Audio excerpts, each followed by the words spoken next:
Hello, everybody! Back to Warcraft Podcast number 42. We didn't do a sync or a clip. No, we didn't. Can you Can you see a little bit? Ooh.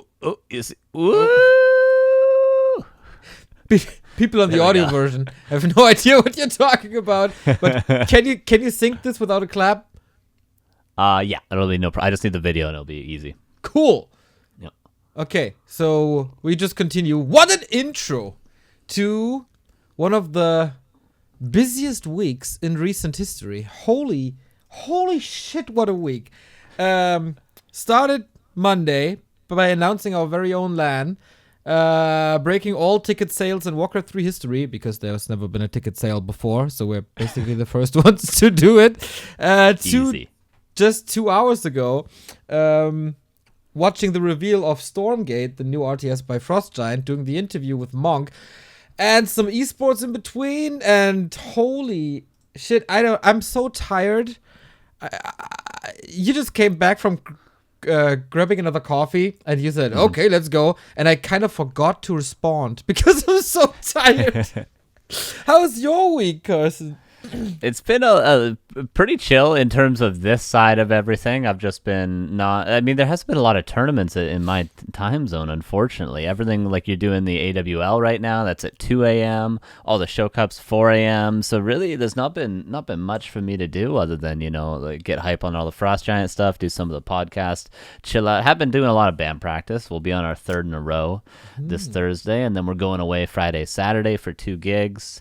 So it's been a busy band week, but definitely not as stressful as yours. My days are pretty simple, Neo. It's normally 4 or 5 hours. I'm done. I'm playing ladder by then. Damn, that's the life, man. I'm a little jealous, but it's also everything is super exciting, especially this LAN thing. It's called RARALAND. And we do this in cooperation with Being Esports and Arcadia. Arcadia is a big gaming house here in my hometown, Hamburg. They have a big investor, and they basically have a gaming area. They have an event area and a hotel and a restaurant and 10,000 other things in that building. It's huge. I've been there 3 times now.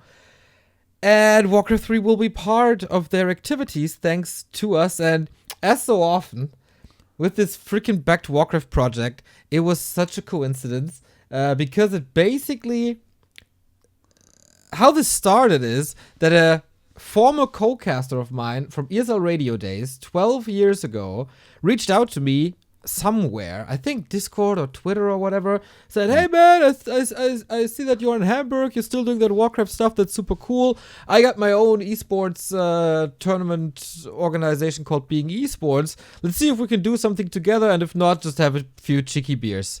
And this is how so much of Back to Warcraft started, and this was the case here as well. We met for a couple of beers. We checked a couple of metrics, like, is it doable to do Warcraft events? Is there enough interest? And I showed them our numbers, and they, of course, look very good because you all wonderful people are tuning in like crazy recently. And then we did this Lead Desk Being Esports Cup. And after that was a big success, we pitched it to Arcadia, and boom, now we have 100 people in one place celebrating Warcraft 3 together. Very cool, very cool. Yeah, and I don't really have much information on it, really. Like, I knew about it in advance, obviously, but that's about all the behind-the-scenes info I've had. Obviously, me and Remo, as far as I know, it's all been you. I don't think we've done really anything so far. I know I haven't done anything, so I guess this is perfect opportunity for me to get some info. How much info is out there currently? Like, do we have, I'm assuming the prize pool's out there, the dates are out there, the tournament format, is that all released yet, or is that to be announced still? Not really. A lot of it is to be announced. Yeah, you guys are pretty hands-off. I'm waiting on a daily basis for you to reach out to me saying, hey, I know you're super busy. How can we possibly help you? But waiting and waiting and waiting. Nothing's coming. But yeah, what's this gonna be? So for this to be a success, we needed 100 people to come and play because this is freaking expensive.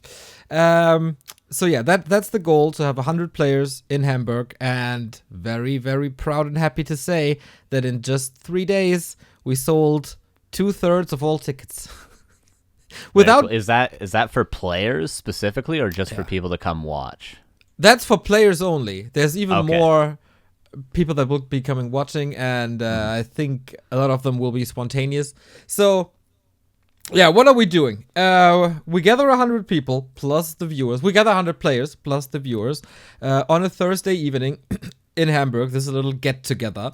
And then we do social activities. I think there's a bar at the venue, so we will be there and chill there. And play some We'll be games. there. We'll be there for sure.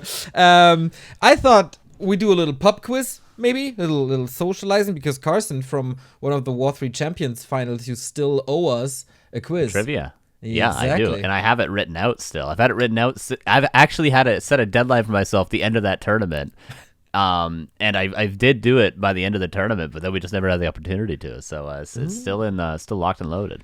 Yeah, that's basically the plan for Thursday. And then I guess I have to do a little explaining. We will We have take all the time in the whole world because I still don't know anything about this. Either, Exactly. So this is good So- for me and everyone else. Exactly. So the main programming point of this entire weekend is a huge ass one-on-one tournament for prize money, of course. For that one-on-one tournament, everybody will be able to play on Friday via an open bracket. It's going to be pretty much like DreamHack Anaheim, just with a better system. Or people, it's going to be a bigger round robin system, so people attending the event play more games than just 2, which is, I think, pretty logical to do it that way. But hey, what's logical in Reforged days? So you arrive, you can try to qualify for that big tournament that will have a prize pool. I can't say the big number yet, but we are looking for something similar to a DreamHack season, like the summer season or something. Mm-hmm. And for that, we will have qualifiers starting at the end of July for Europe, for Asia, and for America and Oceania. And 4 Europeans will qualify, 3 Asians, and 1 from America and Oceania. And for these people who win the qualifiers, we will fly them in on our cost, and of course, house them properly. So that's covered for them. And hopefully the best players in the world will be attending to play the open bracket on Friday, and then Saturday, Sunday, group stage of the big tournament, and Sunday playoffs of the big tournament. Very cool. How is this looking currently for the European qualifiers and I suppose the Asian qualifiers? 1 for the Chinese players and 2 for the Russian players like Happy that are living in Moscow. Are they able to travel into Germany right now, or do you know how that works currently? Yeah, that's a tricky question that I spent a lot of time on that. Yeah. Of course, the situation can always change because we don't know how much more crazy the world will get these days. Mm-hmm. As of now, Russian players will be able to play. We have a pretty strict policy on what's allowed and what's not allowed, because in the arena, in the venue at the Arcadia, it's also housing a few dozens of Ukraine refugees at the moment. So it's, of course, a little tricky of a situation. So very, very strict policy. We will not show the Russian flag at the venue or on stream. That will be replaced by something. And it's pretty much like the War 3 Champions policy as well. Any public statements pro-war lead to an immediate qualification, and people who acted like that before will, of course, banned from the qualifier as well. So the Russians are able to come.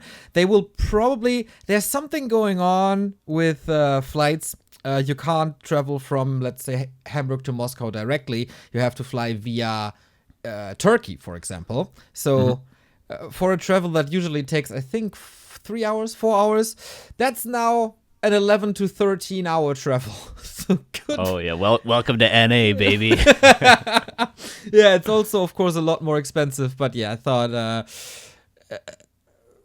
it would be unfair to exclude people from a tournament for something their government is doing, especially if they're not openly supporting it. And in secret probably are somehow against it. In my opinion, esports has more often than not led to a great cultural exchange, and maybe we can do something good with that in general. For China, it's a whole different thing because COVID. They had a little bit of an outbreak recently, especially in the big cities like Shanghai, and they are still running their zero COVID policy. So as far as I know, most of these cities is still under lockdown. Will this change until fall? I don't know. Will they be allowed to travel then? I don't know. But if they can, they're more than welcome to join, of course. For sure, yeah. So at most, we're going to be missing, the 120 and Lin, I think, would be the big names we would be missing. Lin, of course, is South Korean, but he's living in China. So those would be the two big names that we also are missing in Sweden, but we still get the Moons, we still get the Sox, Chaemikos, we still get the Focus, Soen, those sorts of guys from Asia. Worst case scenario. It is a little bit unfortunate because this will have been the third offline event in a row, at least that we're involved with, where the Chinese players could not come. So it's a bummer we cannot see, especially for me, Lin, but especially for a lot of Undead fans, 120 there, and possibly even like an Infi or something. But there is limited spots as well. But I'm sure a lot of these players would probably be willing to fly out, like the top levels. Oh, wait a second. There is a little bit of a Discord crash right now. Restarting. Technical difficulties. Stay tuned. Sorry, can you say that again? The whole thing? Pretty much. Oh no. I think I cut off at we will be missing out on Lin. Ah, yes. So we'll be missing out on 120 and Lin, and unfortunately, this will have been the third LAN in a row, at least that we were involved with, that they'll have missed. So that's a little bit of a bummer, but we still have a lot of the top players from Asia, from South Korea, which would be like Moon. We have Soen, we have Focus, we have Sok, we have Chaemiko, maybe even a Remind or something like that. So we have plenty of really, really strong players still from Asia, but it'd be unfortunate to miss out again on 120 and Lin, especially from China. Yeah, hopefully things become better until then. I mean, we do have some time. We have 3.5 months, basically. Things can change quickly, hopefully for the better in these two situations especially. Yeah, we'll see. I hope everybody has enough time to plan ahead and plan some travel. I already know from at least two guys in NA that will make the travel, including you. I think, as far as I know, Sithrin is coming as well, and maybe some other people. Cool. It's so insane, man, that people are traveling across the entire world to attend an event that I run. That is freaking surreal. Yeah, it's pretty insane. I know, like, probably Insup will try. He's definitely going to try to qualify, but he'll try to make it. How does that work as well? I'll just keep throwing questions at you. Another question. If you pay for a player ticket, are you no longer able to play in the qualifiers, or can you get like a refund if you play for a ticket and then win a qualifier, for instance? This is more likely for a lot of the European guys, I would imagine, than a lot of people in NA. We probably know who's going to qualify from NA, but how does that work? Sorry about that. You have to cut that out. It's pretty chill. Our refund policy is pretty relaxed and the great spirit of Reforged. Of course, we give everybody the option to refund. And of course, if you win the qualifier, you don't need the ticket anymore. So easy to refund. You say that it's clear who wins the NA qualifier. Between a couple of people, let's say. How about that? Well, I know a guy who's probably the favorite when it comes to skills, but the big question is, will Hitman show up for the qualifiers? Yes, he's very much motivated to play LAN tournaments. I've already talked to him about it. He's very much, even Cruncher has kind of been half hinting at it. And Hitman was like, no, Cruncher, please don't come back. Because that is obviously the one person that could challenge Hitman. But yeah, he definitely, if there is a LAN event, he is highly motivated to play. I mean, 4th at Sweden not too long ago is a pretty big deal for him in NA. So he's still, anytime there's an offline event, I think he's going to try to play it for sure. All right, let's see if he sets the alarm correctly and if he's happy with the hosting conditions and stuff. But yeah, that's the big one-on-one tournament. The system is not 100% set in stone, but it will be a lot of round robin, pretty much, and then big playoffs, of course, on Sunday. For everyone else who drops out on Friday, there's going to be a lot of amateur competition where we will want it.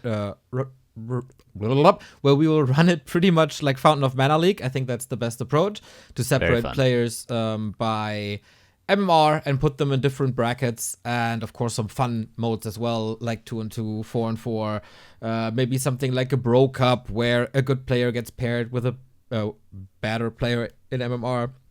Also, I'm thinking about like crew battles that they have in Melee, basically clan wars, but with a group of friends. I didn't find the best system yet because there's of course limited time, but crew battles would be something real cool. Yeah, of course.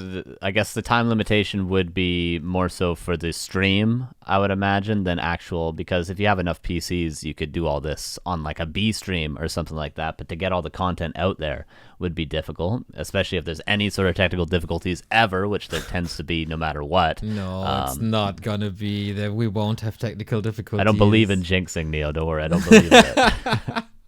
But yeah, that'd be cool. That'd be great content. And maybe we throw a show match in. Maybe we redo the 100K show matches. I know people want to see a practice Carson versus the Remo Demo man. Ooh. So that might be able to happen again. On RemoCraft or on real balance? Unless we do a best of 2 on RemoCraft and then we best of 2 on my balance suggestions. Oh, it's on. Yeah, so I really want to make sure that everybody outside the big one-on-one competition will have something to do. Of course, it's all opt-in. We don't lock you down at your PC and put chains around your ankles and stuff. You don't have to play. You can. You can also sit 24 hours at the bar and bring the Arcadia money by drinking 200,000 beers or explore Hamburg because it's a beautiful city, or do a mix of all. This is pretty much what we plan in terms of content there. Very fun. Yeah, this is I can't imagine this is very profitable, Neo, but it is it is the work that you do to keep the scene alive. Yeah, but more events in the future. Like, so far, is this looking like it's at least going to be a break-even event? Because I know, especially for a lot of Twitch streamers, thinking like Cutie Cinderella and people like that, that do really big Twitch events, they say they never profit. They always just try to break even. So is this a similar situation here? Yeah, hopefully. Trying to stay afloat with this event? Hopefully. With 100 people coming, we should be at around no loss territory. Roundabout, which should be the goal, of course. If we could, because then it's essentially all it is manpower and you losing your mind for 6 months or whatever it is, planning the event. But as long as it can break even, and for the prize pool as well, are we going to do sort of a partly TO funded prize pool and then partly maybe a Matcherino? Is that possible? Maybe add an extra 9999 to the prize pool, or what are you thinking? This is not really my territory because I suck at sales. So it's up to the guys from Arcadia and Being Esports because they are way better connected with partners. But the cool thing about them is that nobody of the 3 parties has really any monetary incentive to do it. Arcadia is a super new project. They just want to get the word out and they want to increase their reach and let people know what this is and that it's possible to have a cool weekend there. Being Esports wants to get their name out because at the moment they are mostly doing German PUBG and German Valorant, and they want to explore different games. And for us, it's of course all about community, as always. Yeah. So there's no money wolf in there. There's no former Blizzard employee who's trying to get all your credit cards by selling some shit. Everything that would make it profitable will somehow be reinvested, whether it be into a bigger prize pool or better production or an extra caster or an extra cameraman or, whatever. We just want to break even and that's it. No real profit there. So we will have sponsors, that's for sure. We don't know how much. We don't know in what capacity.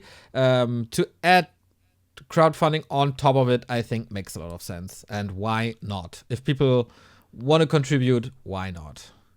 Yeah, for sure. Yeah, I think the goal for pretty much everything in the scene at this point is longevity. It's like, okay, we could start a weekly cup, but can we keep that weekly cup going for 3 years? It's like, okay, we could do an offline event, but can we do 2 more? Can we always hit that, just barely green or just breaking even point on these big events? I think is the main thing with this. Just consistency over, just going way over the top with everything we do. I think consistency is key to keep this game sort of afloat, because these are the sort of things we need now that we don't have ESL, now that we don't have, a lot of Chinese tournaments, at least offline tournaments that I can remember recently. So it's important to do these sorts of things, but it's important, I suppose, be able to keep them consistent if possible. That's what's so cool about Experion, is that they've done, 3 or 4 now? 6. So that's pretty cool to see as well. 6. Oh my God. Yeah. So that's, again, consistency. Very good. Exactly. Yeah. So this will take the big chunk of my time. This is it was funny. I had a call with yours at the beginning of the year to just check on each other and what's up in life, and I said, man, I have this dream to do this freaking LAN somehow and do my own event, and boom, 6 months later it's actually happening. So happy. I was so scared that because it's so new, we have no other event that ever did something like this. Nobody gathered so many people of only the Warcraft scene. Nobody ever asked for ticket money in Warcraft 3, really. All we did was crowdfunding. We never even did a pay-per-view or something. The Patreon is kind of something like that, but not really. There was never really a paywall. And I had no idea how people would react to it. And then the news was out, and the chat was filled with hearts and support. And in, I don't know, the span of 3 hours, 30% of the tickets were gone. And the next day, 50% of the tickets were gone. And now today, 66% of the tickets were gone. People are traveling from all over the world. I was so happy. Yeah. The nice thing about offline events, I think, for this scene, despite it being small, is that most people are very passionate about it. Like, this is a main hobby for a lot of people, especially in NA scene. We have this sentiment where it's like it's our favorite hobby. It's like a person that plays pool on the weekends or plays poker on the weekends. This is what people enjoy doing. But at the end of the day, most of the people are adults with full-time jobs, so they can take vacation days and they can afford to, buy a ticket and make it to the event as their, it's like going to see their favorite band or going to a poker tournament, even though you don't think you're going to win. It's always like this. Whereas in other games, people, they need to gain something out of it. It seems like if I'm going to go to a Valorant tournament and I'm 16 years old, I need to gain. I need to get my name out there. I need to win the tournament, whatever. But in Warcraft, we don't really have that incentive unless we're, a top 8 player, a top 12 player in the world. Everyone else is just like, oh, this is going to be a fun weekend. Let's buy the ticket. Why not? Yeah, 100%. And I really hope this brings the community a little closer together, even closer together, because this always happened at the Experience, or also for us in Anaheim, of course, otherwise you wouldn't be next to me, or with us and the Koreans and Chinese, because if we would never travel to China, we would never know these guys, and then we would have no connections, and then we had no idea how to stream these Chinese tournaments at the moment. So yeah, it's all stemming from little get-togethers. And they're fun. This is like, Anaheim was so much fun. It was ridiculous. Obviously, Sweden was fun too, but for different reasons. That was much more of a busy, chaotic. I'm sure Anaheim was busy and chaotic for you, but me to just go there and just hang out, and I got to play in the open bracket and meet everyone, and that was my first event as well. Anaheim was insanely fun. So definitely highly recommend if you guys aren't sure. There was one guy I think commented like, I'm a lower level player, should I still come, or whatever. It's like it is fun, even if you're gonna lose over and over again, even if you're coming just to watch and just to hang out and just to meet people. Everyone in this community is actually very sociable and normal and nice, which I was pleasantly surprised to find out in Anaheim. And it's very chill and entertaining. It won't be chill for me, I can tell you that much. No. Like, you're gonna be running around like a maniac. Ideally, I want to clone myself like 4 times and run the tournaments and cast the tournaments and produce the tournaments and do the stage host as well. Oh yeah, we have a stage. Did I mention we have a stage? We have a stage. No, I don't know anything about the production side of things. Oh, it's gonna be crazy. I hope. I keep throwing wishes and suggestions at them, and they're like, really, dude, do we need this? Like, 100% we need this. Let's go. Let's do this. So it's a production team then. Again, Yeah. and I people listening, I don't actually know anything. Again, Neo did everything. I don't have any behind the scenes knowledge. So Yeah. it's an actual production team. It's a proper Yeah. production, not just us throwing the stream on. Yeah, we're gonna have a desk. We're gonna have an interview area. We're gonna have a producer. We're gonna have observers. Something's happening on stage as well.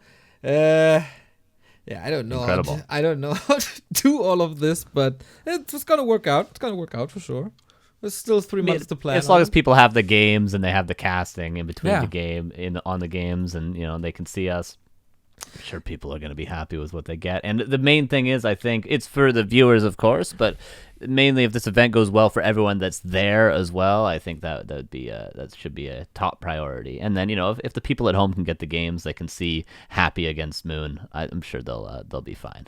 I really hope Moon wants to travel. That would be dope. Yeah. This is what's happening. Of course, there are a lot of more stuff happening behind the scenes, but I don't want to share stuff that's not set in stone yet. But at Experion, we oftentimes had the issue that people got their accounts banned because everybody was logged in at Battle.net with the same IP. So I can pretty much guarantee that that's not happening because I actually reached out to Blizzard and they actually answered, and they're aware of this event, and we're talking, and I was talking to an actual Blizzard person, Carson, last week. Very cool. Sick. Yeah, because I suppose most people don't know this, but to run tournaments, I'm not sure how this is in Warcraft, but in like Counter-Strike and other games, you actually need to get permission from the dev to run a tournament in their game and get like the licensing thing. Do you have to do that? Yeah, that's probably a whole thing that you haven't had to do in the past. Well, we always did it, but it's a little different because it's different if the prize pool is more than a certain amount. It's different if it's a LAN event. It's very different if you sell tickets to that event. It's very different if there's sponsors on it, etc., etc., etc. So everything is at the lawyers now. Yeah. We also had to ask about using the logo and stuff. It's like, oh god, it's so. Yeah, it's a whole nother layer of complexity that I don't think a lot of people appreciate when it comes to events that happen. You can't just run a tournament for a game unless it's very, very small. But you can't just run some big tournament for any game. And Smash Bros has really struggled with that, and Nintendo's just like, no tournaments, nothing, no patch. So it can be a struggle at least. So it's nice that Blizzard has been at least a little bit communicative. Yeah, shout out to Varias for helping me out with that.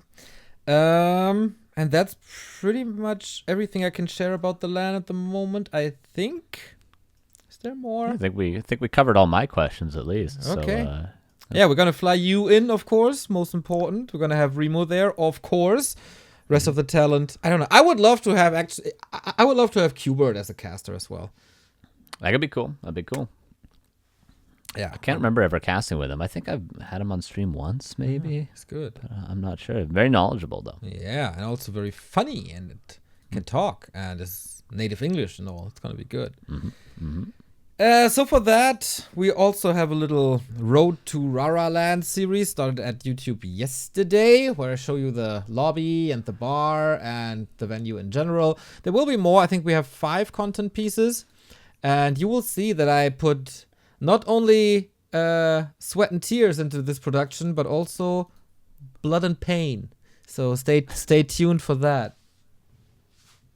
Monka S. In the chat, everybody. Yeah, not so much for me, but hey, whatever it takes to bring Warcraft offline, I guess.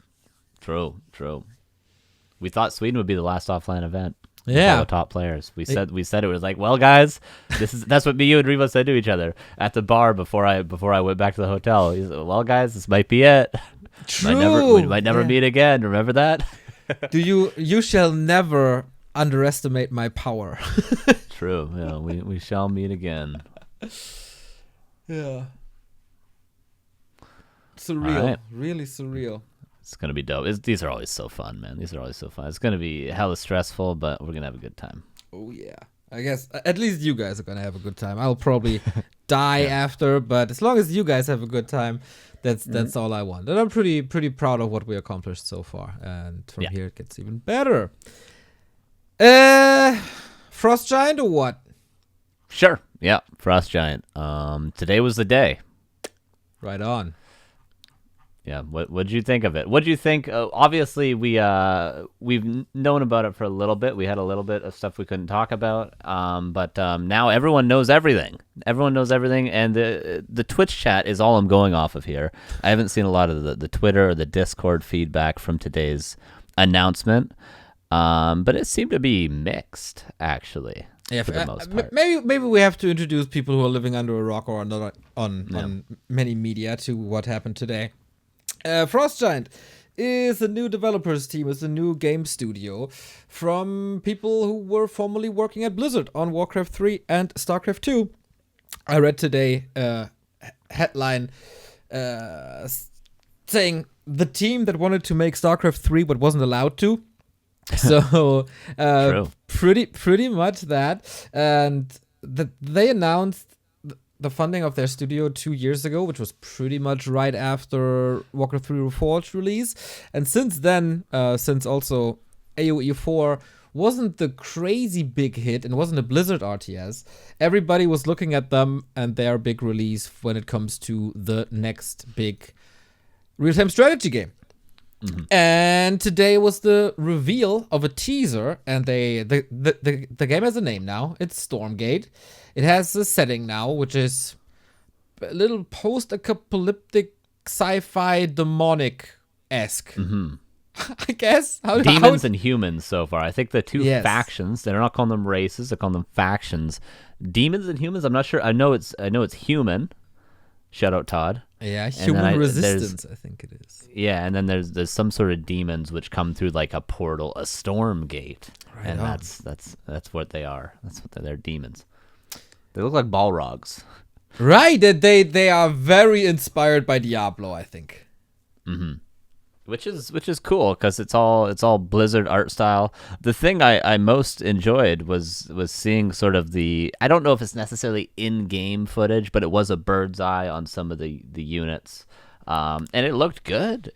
I heard some people say it looked a little bit cartoony, but hey, Valorant's the biggest game in the world right now. That's a cartoony game, and I think it's a great game, and it runs smoothly for the cartoonishness and everything. You can sort of make distinctions between them, so I think it's actually a good thing.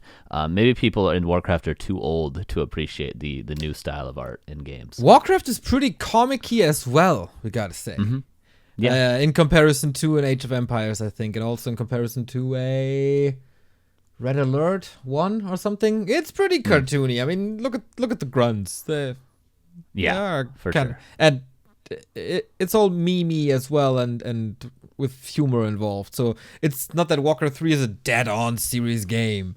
I can the Goblin Lab and stuff. You think about that, yeah. Come inside, CUM. Nice. Yeah. Exactly. So we were, as we tweeted out, invited to a little sneak preview last week already, but we couldn't share it, unfortunately. And we saw a snippet of the trailer you guys saw, and then a whole big presentation of what their goals are and what their philosophy is and what they're planning to do. That content is pretty much available in the interview with Monk that we did. It's basically all he shared in some sort of way. For people who didn't get that preview and who didn't listen to the Monk interview yet, who is the lead designer for Stormgate, I can see that people are underwhelmed because they saw a teaser. There is something that looks like Terran from StarCraft. There's something that looks like Diablo, and they're battling. I can totally see that they're underwhelmed. Yeah, I think people expected something completely different from Warcraft and StarCraft, but I don't think, like, the way that at least Monk's been describing it, and I've heard the team talk about it, is like, it's not necessarily a bad thing, and they're not trying to be completely different from Warcraft and StarCraft 2. It's not a bad thing that they're kind of similar and that they might end up a little bit similar because, again, StarCraft 3, thinking back to that, if there are similarities, I think it's a good thing. I think the most important thing is the game runs well, it plays well, because it's not, on a Blizzard engine. It's not going to, maybe the pathing isn't as good or whatever because it is a completely different sort of developer making it, even though a lot of the same brains behind it. So as long as it runs smoothly and they have good balance and good updates and the graphics are clear, it being a little bit similar to StarCraft or Warcraft, I don't think is a bad thing. But it seemed like the community's feedback was that was a bad thing? That Yeah, it wasn't original enough? Yeah, this is something that I mentioned in our little preview with Remo. If you try to do the the best of both worlds approach and try to mix it, then there is a chance to alienate both sides because it's not similar enough to your game, but it also has elements of a game you don't necessarily like. Yeah, but I think we have to wait and see on that. I can only recommend people to listen to the interview if you really want to get hyped, because we touch a lot of things. How is the campaign going to work? How is the esports going to work? How are the co-op missions going to work? What are their philosophies on gameplay, etc., etc.? I think, in theory, what they say is perfect. They call it a utopia of real-time strategy. But I really want to see them deliver. Like, they can say everything right now. This is a relatively easy stage for them. They can promise the world. I've been at BlizzCon. I saw the first Reforged announcement. They promised the world. So, Frost Giant, I'm with you. I support you. I got your back. But you gotta deliver on what you promised now. Yeah, they're quite all silver-tongued, all those devs. Speaking of Monk, it's like, God, you're really convincing right now. God, you are right about that. God, this game is going to be great. So every time they sort of open their mouths, it's like, oh my God, this is going to be the best game ever. But I do think it's important, one, to not be overhyped, and two, to be, critical if there are things that we are critical of, because we do want them to make it as good as it possibly can be for all of our sakes.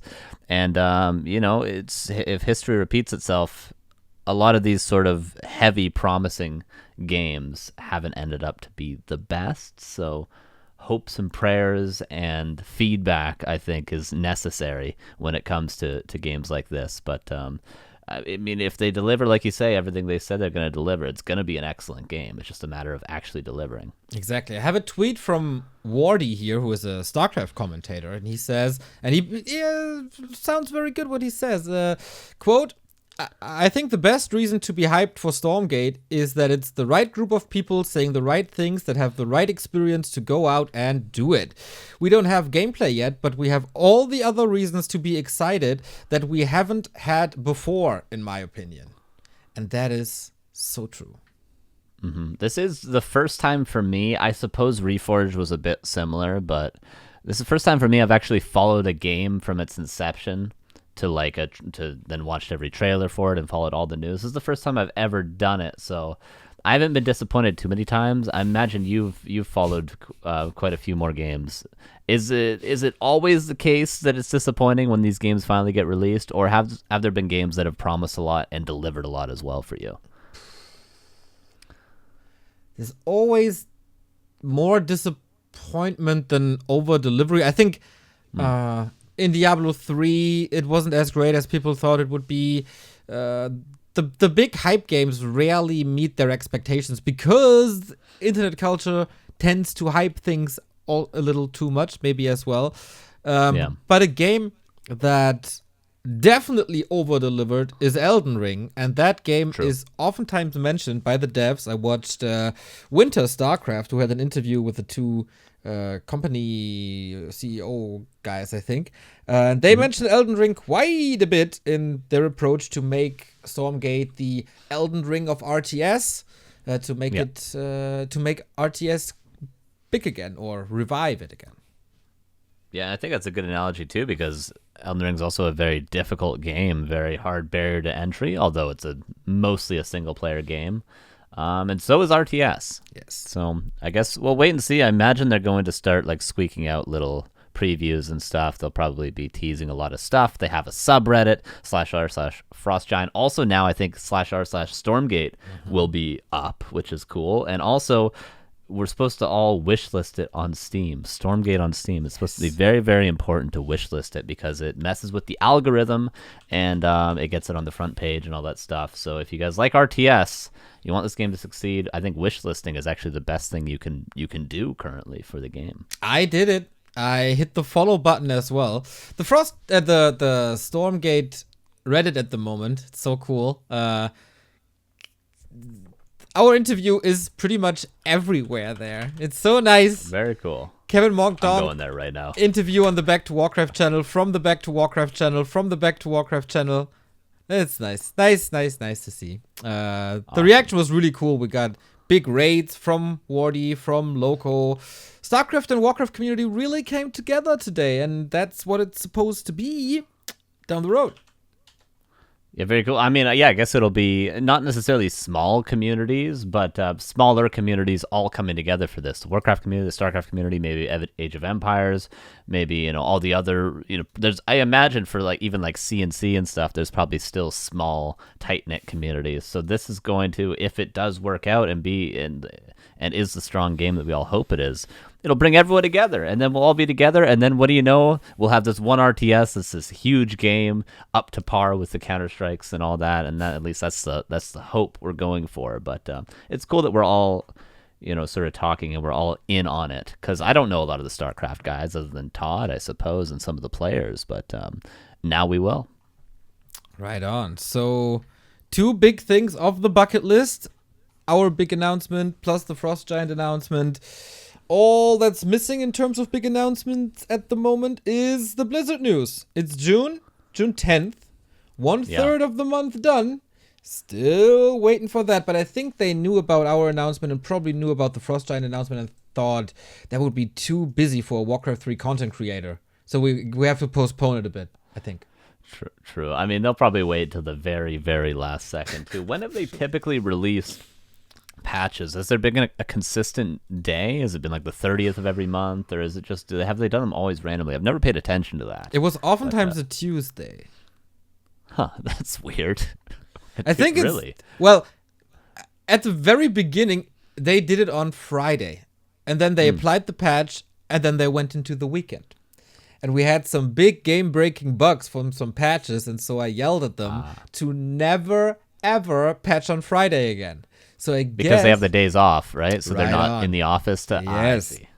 Yeah. Neither is the community management, etc., etc. So they will probably, hopefully, never patch on Fridays again, and then moved it to Tuesday, because then they have like Monday to revisit everything, Tuesday to apply everything, and then Wednesday and Thursday to monitor everything, and then maybe hotfix on Friday or something.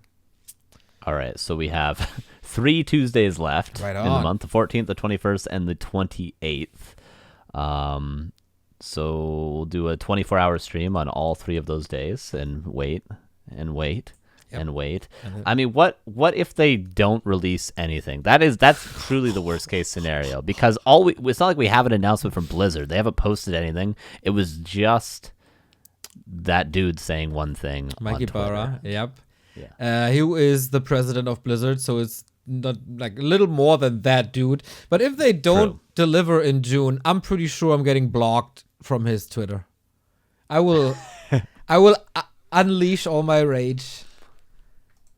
Yeah, because it could happen. I am quite a pessimist, more and more in my old age, but it's definitely not off the list. I mean, it's not as though Blizzard has the best reputation for things like this. It's not as though they haven't failed time and time again. Look at Immortal, look at Overwatch 2, everything. Look at, just literally every step of the way they find a way to fuck it up. So that's the worst case, but we'll keep hyping it up. Maybe another little piece of news. Warcraft 3 is not the worst rated game in gaming history anymore. Yeah, true. Our 0.6 on Metacritic got topped or flopped, whatever you want to call it, by 0.5 for Diablo Immortal. Or, as you commanded me to say, Diablo Immoral. Very good, very good. I can't believe, because it's not supposed to be that bad, is it? I heard the gameplay is actually good. It's just how horribly pay to win it is. Exactly. I refuse to install it because of how pay to win it is. And good luck for the people who play this free to play and have fun with it. It's supposed to be a good game. But I'm still busy with Warcraft Arclight Rumble. So I don't have time for 2 mobile games at once. Have you put your credit card info in yet? Yeah, no, I'm still at the free-to-play level for Warcraft Arclight Rumble. And it's still a grind, but, we're getting there. It's fun. I'm getting better at the game. I'm getting new builds there. I like the strategic aspect of it. Yeah, I don't think I'll ever play Blizzard games again. I think StarCraft, Diablo 2, Diablo 1, and Warcraft, I think is it. I don't think I'm going to play Overwatch 2. I don't think I'm ever going to play Heroes if there's a sequel. Hearthstone, never been into it. I think I'm done with Blizzard. I think that's it. I have no desire to ever. I don't get hyped for any of their releases. I don't care about their announcements. Really, it's just Warcraft, and then I think Diablo 2 they did a great job of. I will be fair to them there. Whoever's working over in the Diablo 2 HD or whatever it's called, Resurrected, well done. I mean, they've done a killer job. But for everything else, all the new releases, all the brand new games, it's just shit after shit. It's unbelievable. Yeah, not too hyped about that either. But we'll see. Maybe. Who knows? Okay, then. That's about the big news. We got some esports as well, as Show Cup returned with episode 20 and 21. And we had a mix of a new system where it was 6 maps, 3 played on NetEase, 3 played on War 3 Champions. Now everything is played on War 3 Champions. So the Chinese tournament organizers are moving away from NetEase. That's quite crazy. Shows once again what an incredible job War 3 Champions is doing. And it's now 4 best of 2 show matches. First, the 2 players are playing with their main races. Then it is the 2 players with their off races. And then 1 player with the main race against the off race of another player. Happy defeated Focus, who picked Night Elf, and Happy defeated X-Lord, who went random. And it was actually quite fun. Yeah, I watched some of it. I was actually the one time you were casting Happy vs. Focus, I was out all night, and then I was sitting at a bus stop at 6:30 waiting for my bus home, and I watched it on my phone at the bus stop. And it was pretty hype. I was surprised because when we first talked about it, I was like, I don't think this format will work. I think it'll get boring pretty quickly. But what I didn't expect with this sort of format is that there would be all the backstory and all the streams of players actually practicing their off race. I saw Fly practicing his off race. I've seen Che Miko doing it recently. Obviously, I saw Happy doing it a ton with Night Elf.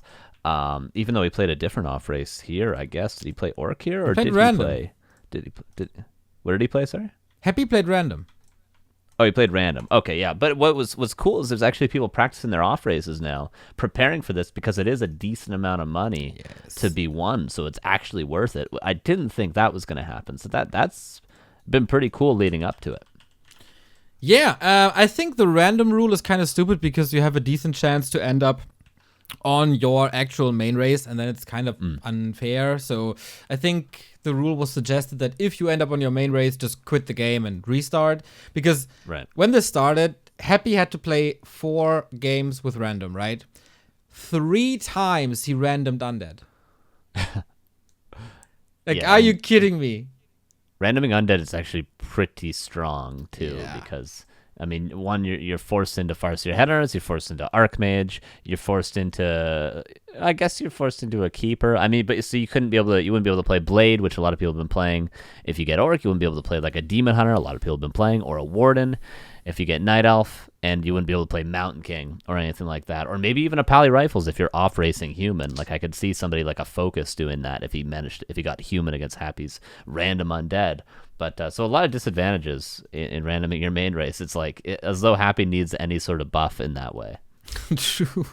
Yeah, I'm very, very scared that we are creating a monster here with a Happy that can play all races at the level of his undead currently if we give him more time. Yeah, well, I was talking to Hitman about this before our interview with Monk the other day, actually, because we were watching Happy play Orc on his stream, and Hitman was like, "Yeah, I think Happy's the best Farseer Headhunter player in the world because he beats Focus and Mir with Farseer Headhunters, and that's who obviously is considered to be the best Farseer Headhunter player."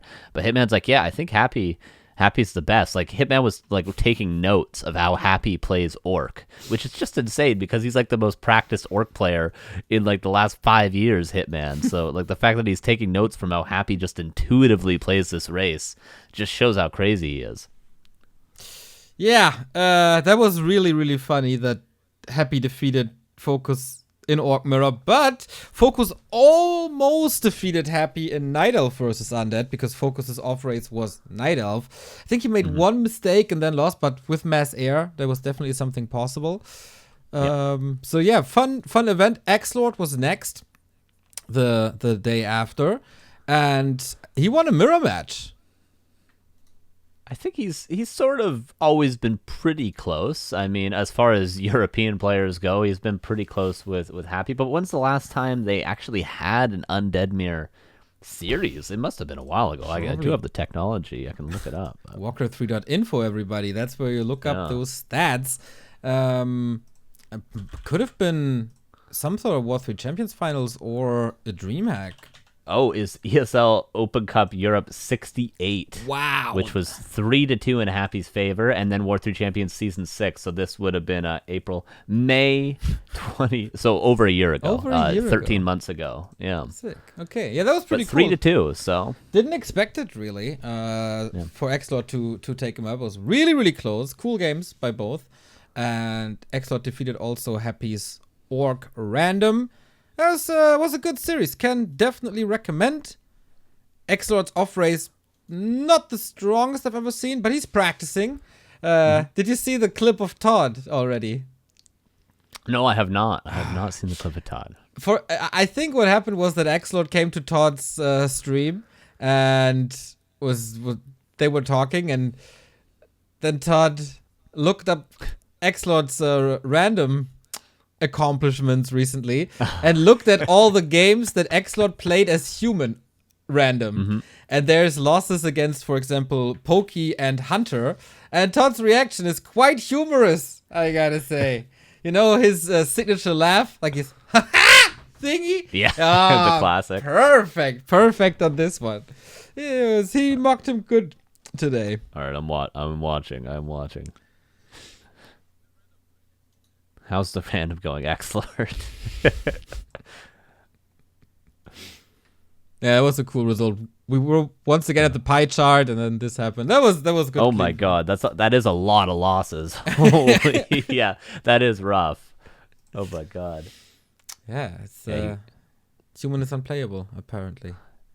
What's cool about this as well, I think this sort of everyone off racing, or especially the top players off racing a lot, has sort of come at the perfect time because it's come at a time where we've been talking a lot about balance, a lot about changes, and players of a really high level on one particular race are starting to have to make comments about other matchups that they may not be as practiced in or have as good of an understanding in. So I think the fact that a lot more people are playing random now and viewing people playing off race and talking about off racing and stuff is good for this balanced discussion that we've been trying to have maturely over the last month. Exactly. So much about esports.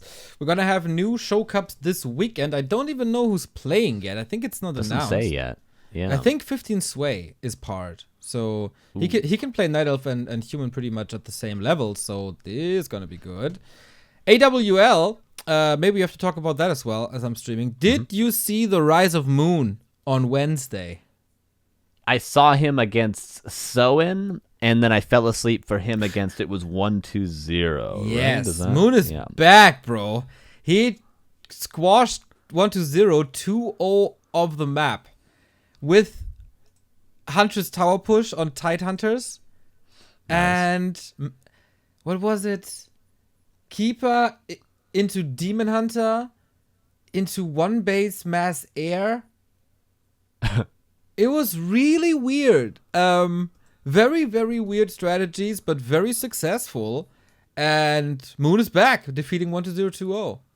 That's all it takes, eh? That's all it takes. Because 1 week ago, you were saying, I don't look towards Moon anymore for Night Elves. I look towards the Lyat. Is that all it takes, Neo? Is that all it takes? I'm just saying I've always been a Moon believer. Don't forget. I just say that he's out of the slump. Like, he was getting squashed by Happy, and also like, he went 1-7 in the Pro Max Cup, right? So he was clearly not in the best shape, and here he is, motivated again from losing, I guess, like this Michael Jordan syndrome thing.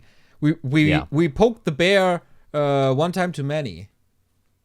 Yeah, and just to comment on the one series that I did watch front to back, I'm still sort of catching up. I do make sure to at least watch all the Orc games.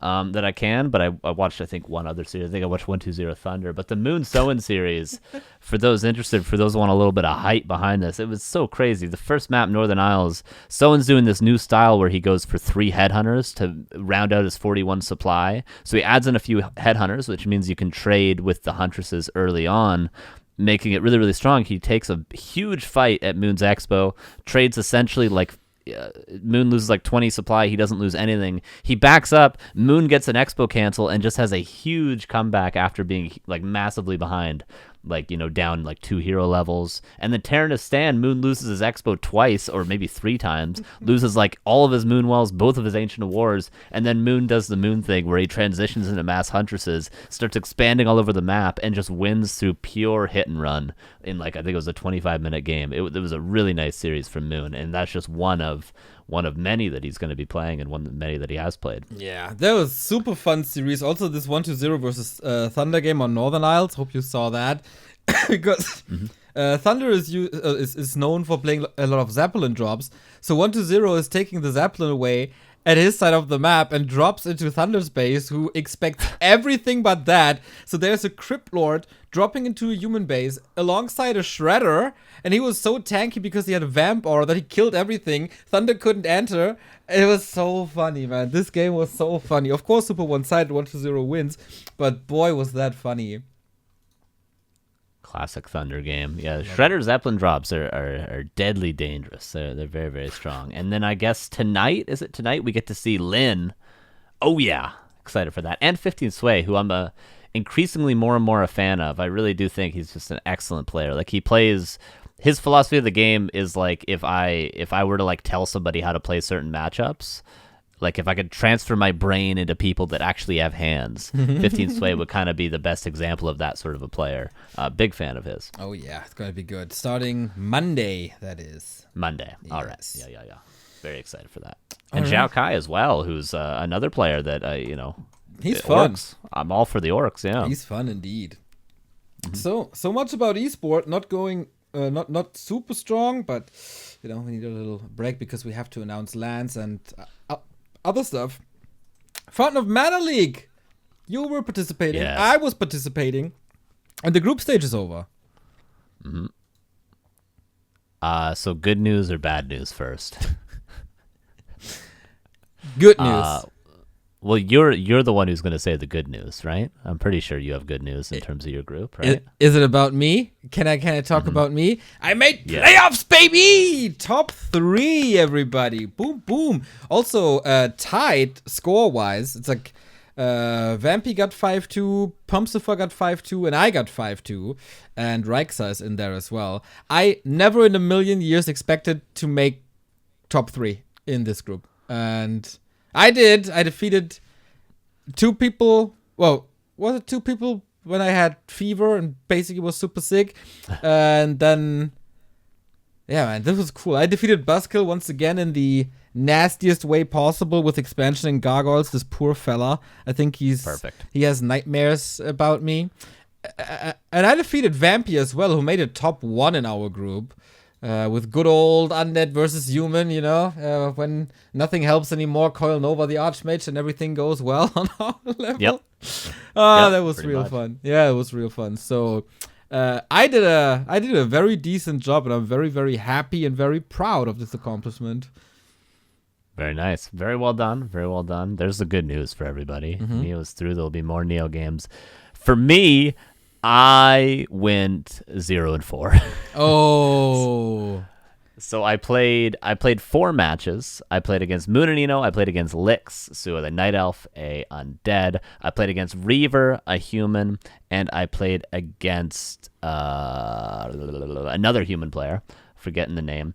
I went 1-2 in 3 of those series and 0-2 against the Night Elf that I had to play. And then the other 3 matches were just too difficult to schedule, and there was no way any of us were going to make it out of the group. So the 4 people I lost to made it through in top 4. The 3 people that I didn't get to play were eliminated with me. So unfortunately, I might have been able to go 3-4 because obviously I was at the bottom of the group with the other people that I hadn't played. But there was no chance for me to make it out, so it looks a lot worse than it is. But 0-4.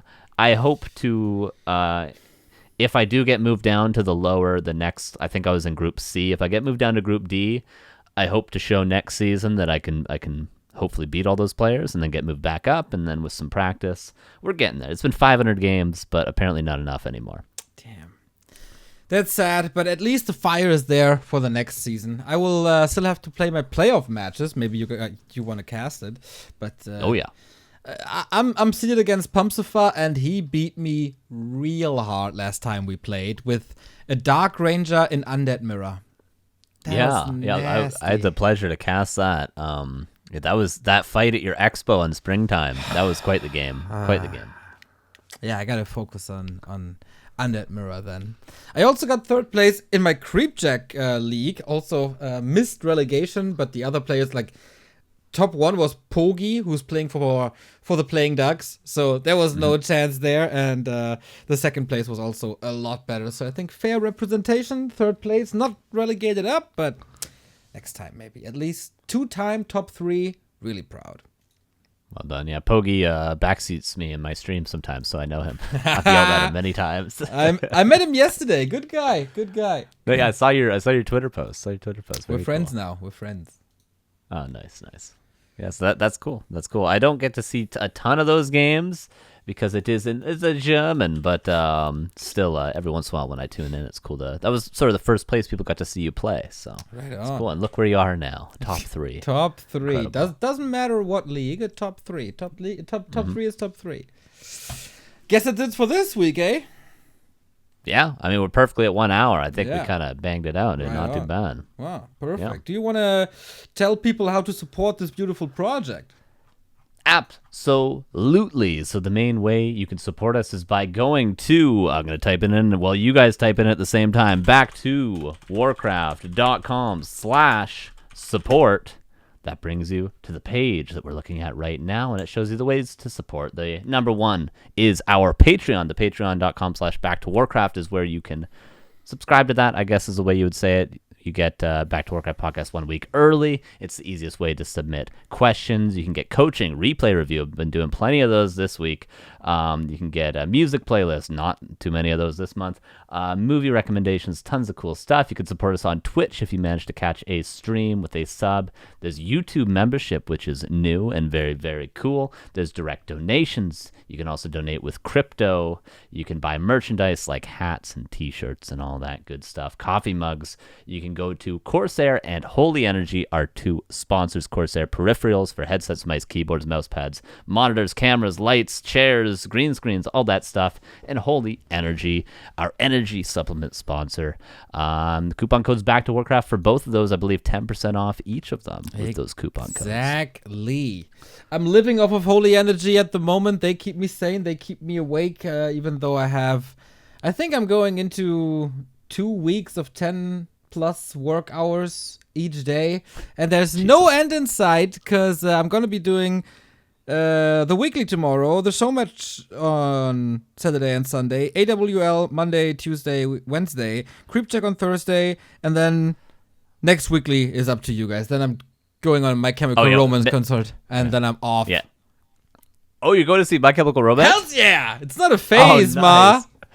Very cool. I've actually just recently started to because I was one of those kids when I was younger. I was like, fuck emo, I never gonna listen to that shit. Really? But recently, I just listened to the Panic at the Disco single that just came out, and it's actually super good. Really? It's so good. I was very, very impressed. I didn't know it was one guy either. It's one guy that does everything. It's a solo project with a name. Yeah, he plays all the cellos, like that. What's that one really big song? How did you people ever? He does all the cellos and strings in that. I write sins, not tragedy.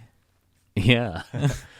So he's very impressed by that. At least I haven't heard their whole catalog, but the new single is very, very good. And then My Chemical Romance, recently been listening to some of their old stuff. I mean, it's Bangers. good. I'll admit, Bangers. It's good. I'm going through a phase. You're going through a phase with like 26 or whatever you are now. A little late bloomer, but we're getting there. When I was a young boy, my father, etc., etc. I'm going with New Hero. It's gonna be super fun. If you guys are in Bonn at the My Chemical Romance concert, hit me up. Let's have a beer together, or put some makeup on, or wear way too tight t-shirts together. It's gonna be great. It's gonna be. I'm gonna feel like 16 again. Very cool. Have you seen them before? Once at a festival. I don't remember anything. Because I've had that festival, unfortunately with a couple of bands, experience. Yep. Yeah, gonna be good. So I'm going to sleep now, and you edit everything. And I edit everything, and then I travel tomorrow. Go play a couple gigs. Should be fun. Hell yeah! Okay, cool. Thanks for listening, everybody. Spread the word about the podcast. Give us stars, subscribe, like us, comment on everything. That helps a ton. If you put Stormgate on your wish list, then give us a sub or a thumb or something like that as well. That would be very, very nice of you guys. See you next week. Bye-bye.